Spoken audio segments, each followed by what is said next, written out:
Pernah kepikiran gak sih kenapa kadang emosi kita tuh rasanya bisa ngambil alih semuanya, bahkan ngalahin logika kita sendiri?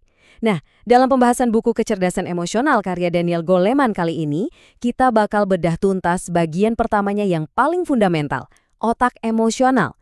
Siap-siap ya, kita bakal kenalan sama kekuatan tersembunyi yang ternyata ngatur hampir semua keputusan dan tindakan kita. Kita semua pasti pernah marah kan? Gampang banget malah. Tapi seperti kata Aristoteles ribuan tahun lalu, marah ke orang yang pas, di waktu yang pas, dengan kadar yang pas. Nah, itu baru tantangannya. Disinilah letak kecerdasan emosional. Ini bukan soal nahan-nahan emosi, tapi soal gimana caranya kita jadi tuan atas emosi kita sendiri. Oke, kita mulai dengan sebuah cerita yang cukup ekstrim. Kenalan sama Jason Ha, siswa super pinter, ranking 1, impiannya cuma satu, masuk Harvard. Terus suatu hari dia dapat nilai 80, cuma satu nilai B. Apa reaksinya? Dia bawa pisau ke sekolah dan nyerang gurunya. Ini kan gila banget ya, dan bikin kita mikir, gimana bisa orang sepinter itu ngelakuin hal yang sama sekali nggak masuk akal. Cerita Jason tadi itu contoh sempurna dari fenomena ketika cerdas itu bodoh. Di bagian ini, kita bakal bongkar kenapa sih IQ setinggi langit itu sama sekali bukan jaminan orang bakal sukses atau waras, apalagi kalau emosinya udah mulai bergejolak. Jadi, ternyata jadi juara kelas itu belum tentu jaminan sukses di dunia nyata loh. Ada sebuah studi menarik yang nunjukin kalau para lulusan terbaik di sekolah, pas mereka udah umur 20-an akhir, tingkat kesuksesannya ya rata-rata aja. Kenapa gitu? Ya karena IQ tinggi mungkin bisa bikin kamu lulus kuliah dengan nilai bagus, tapi sama sekali nggak nyiapin kamu buat menghadapi naik turunnya kehidupan yang sebenarnya. Jadi apa dong rahasianya? Nah, Goleman ngejelasin kalau kita ini sebenarnya punya dua pikiran yang jalan barengan di kepala kita. Bayangin aja, ada dua versi kamu di dalam sana, dan cara mereka mikir itu beda banget. Yuk, kenalan sama dua-duanya. Pertama, ada pikiran emosional. Anggap aja dia nih kayak anak kecil yang impulsif. Reaksinya cepet, nggak sabaran, dan ngelihat dunia tuh cuma berdasarkan perasaan. Nah, lawannya adalah pikiran rasional. Dia ini kayak orang dewasa yang bijak. Pelan, penuh pertimbangan, analitis, dan mikirin konsekuensi. Keduanya ini selalu ada, dan sering banget mereka berantem di dalam kepala kita. Asal kamu tahu, pikiran emosional kita ini sebenarnya software warisan dari zaman purba. Dulu ini berguna banget buat lari kalau ketemu macan. Masalahnya, software yang sama ini sekarang malah bereaksi panik cuma karena lihat notifikasi di media sosial. Agak berlebihan ya kan? Terus gimana sih caranya emosi itu bisa tiba-tiba ngebajak pikiran kita? Nah, sekarang kita bakal ngintip penjaga gerbang emosional kita, sebuah bagian super kecil di otak yang namanya amigdala. Proses ini disebut pembajakan amigdala. Bayangin, kamu lagi jalan, tiba-tiba lihat sesuatu yang mirip ular. Sinyal dari mata kamu itu ngambil jalan tol langsung ke pusat emosi, si amigdala, dan bikin kamu loncat kaget saat itu juga.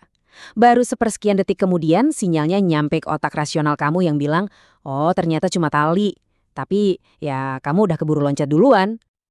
Persis seperti yang Goleman bilang, hati kita itu selalu bereaksi duluan dibanding kepala. Kenapa? Simpelnya, karena jalur saraf buat emosi itu lebih pendek dan lebih ngebut. Otak logis kita tuh selalu telat beberapa milisecond. Goleman bahkan ngalamin sendiri loh. Dia cerita, tengah malam dia kebangun gara-gara suara brak kenceng banget. Dia langsung loncat dari kasur, panik, ngira atap rumahnya runtuh. Pas dicek, ternyata cuma tumpukan kardus yang jatuh. Ini bukti nyata banget kalau pikiran emosional kita itu lebih mentingin kecepatan daripada akurasi. Sejauh ini kan kayaknya emosi itu biang keroknya ya. Tapi tunggu dulu, Goleman ngasih kejutan.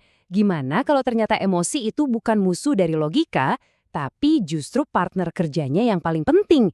Inilah yang disebut kebijaksanaan perasaan. Buat ngebuktiin ini, kita dikenalin sama Elliot, seorang pengacara hebat dan sukses.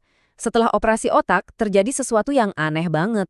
Secara fisik dia sehat, tapi operasinya itu tanpa sengaja mutusin sambungan antara pikiran rasional dan pusat emosinya. Hasilnya, luar biasa. IQ Elliot tetap tinggi, logikanya jalan sempurna. Tapi tanpa emosi, tanpa rasa senang, sedih, atau frustrasi, dia jadi nggak bisa ngambil keputusan sama sekali. Milih mau makan di mana aja bisa butuh waktu berjam-jam. Hidupnya yang tadinya sukses jadi hancur berantakan. Aneh banget kan? Apa penyebabnya? Ternyata Elliot kehilangan yang namanya penanda somatik, atau bahasa gampangnya firasat atau gut feeling. Nah, sinyal-sinyal inilah yang sebenarnya secara instan ngasih tahu kita apakah sebuah pilihan itu rasanya enak atau nggak enak, jauh sebelum otak logika kita selesai menganalisis. Pelajaran dari kasus Elliot ini jelas banget. Perasaan itu super penting buat berpikir rasional. Emosi itu fungsinya kayak kompas. Dia nyingkirin pilihan-pilihan yang jelas-jelas jelek, biar otak logika kita bisa fokus milih dari opsi-opsi terbaik aja. Keduanya harus kerja bareng. Semua ini ngebawa kita ke fondasi utama dari kecerdasan emosional.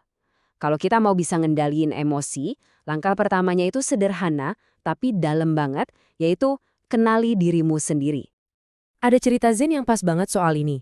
Seorang samurai datang ke seorang biksu dan minta ditunjukin surga dan neraka. Si biksu malah ngejek dia. Samurai itu marah besar, langsung cabut pedangnya. Nah, itulah neraka, kata si biksu dengan tenang. Samurai itu kaget, sadar, terus masukin lagi pedangnya dan nunduk hormat. Dan, kata si biksu, itulah surga. Surga dan neraka itu ternyata bukan tempat, tapi kondisi pikiran kita sendiri. Oke, jadi apa aja nih poin-poin pentingnya? Pertama, kita punya dua pikiran, satu yang merasa, satu lagi yang berpikir. Kedua, pikiran yang merasa itu lebih cepat dan kadang bisa ngebajak kita, tapi dia juga pemandu yang super penting. Dan yang paling penting, kunci dari semua ini adalah kesadaran diri. Tahu persis apa yang lagi terjadi di dalam diri kita. Nah, semua ini ninggalin kita dengan satu pertanyaan penting. Reaksi pertama kita itu pasti datang dari hati, dari emosi. Itu udah bawaan dari sananya. Pertanyaannya adalah, apa yang akan kamu lakukan dengan pikiran keduamu, yaitu pikiran rasionalmu itu? Karena disitulah letak kekuatan kita yang sebenarnya.